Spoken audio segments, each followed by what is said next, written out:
এদিকে সাদিক অ্যাগ্রোর বিরুদ্ধে ব্যবস্থা সরকারের চলমান দুর্নীতি বিরোধী কার্যক্রমেরই অংশ বলে মন্তব্য করেছেন স্থানীয় সরকার মন্ত্রী তাজুল ইসলাম।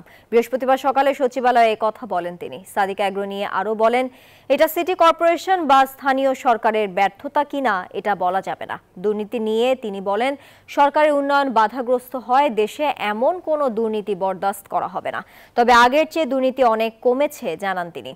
শুধু চাকরি শেষ হলে কর্মকর্তাদের দুর্নীতি সামনে আসে না, চাকরি অবস্থায় অনেকে দুর্নীতির জন্য শাস্তি ভোগ করেন বলে জানান মন্ত্রী।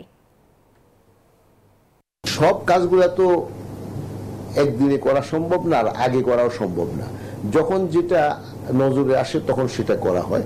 আমাদের এরকম বৈধ অবৈধ দখলদারির বিভিন্ন ধরনের অভিযোগ বিভিন্ন সময় ছিল, আছে। তো এটা আমার মনে হয় এটাও একটা চলমান প্রক্রিয়া। যখন যেখানে যেটা কসুরবিত হবে তার বিরুদ্ধে ব্যবস্থা নেবে, এটাই স্বাভাবিক।